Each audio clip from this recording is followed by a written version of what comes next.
Hello students, welcome to स्वाध्याय classes. इसके पहले हमने क्या पढ़ा था? प्रकाश पढ़ा था। प्रकाश कौन किस टाइप का तरंग होता है, उसमें कितने रीजन होते हैं, उनके जो तरंग दैर्घ्य क्या होता है, और एनर्जी, फ्रिक्वेंसी और जो वेवलेंथ है उसमें क्या रिलेशन होता है, ये सब हमने पढ़ लिया है।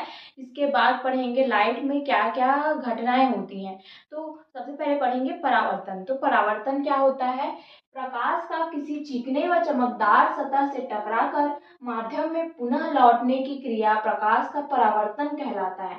मान लीजिए ये एक क्या है, एक इंसिडेंट रे है, यानी कि आपतित किरण है। ठीक है, ये किरण आपतित हो रही है और ये क्या है, एक दर्पण है। अब ये क्या है, आपतन बिंदु में क्या कर रही है, यहाँ आ रही है और यहाँ से टकरा के पुनः उसी माध्यम में लौट जा रही है।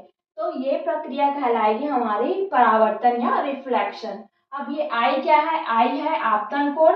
आपतित किरण से जो कोण बन रहा है उसको आपतन कोण बोलेंगे, और परावर्तित किरण से जो कोण बन रहा है उसको परावर्तन कोण बोलेंगे। तो आई क्या है, आपतन कोण है, और आर है परावर्तन कोण, और एन क्या है, यहाँ अभिलंब है। ठीक है, और ये जो है वो है अपतन बिंदु। अब परावर्तन के प्रकार देखते हैं। तो परावर्तन के दो प्रकार होते हैं, एक तो नियमित परावर्तन होता है और दूसरा है अनियमित। नियमित परावर्तन में क्या होता है, जो कोण आई है वो कोण आर के बराबर होता है।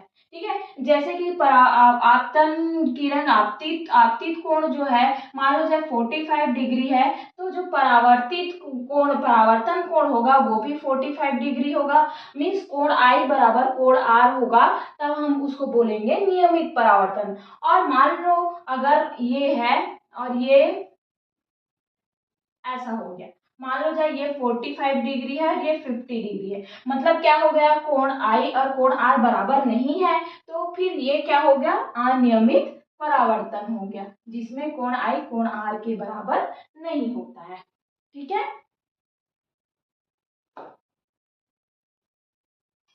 अब पढ़ते हैं परावर्तन के नियम।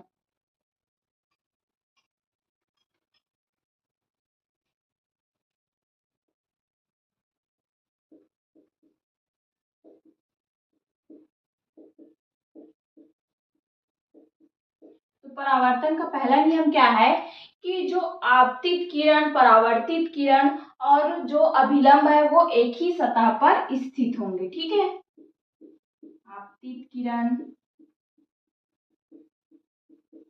परावर्तित किरण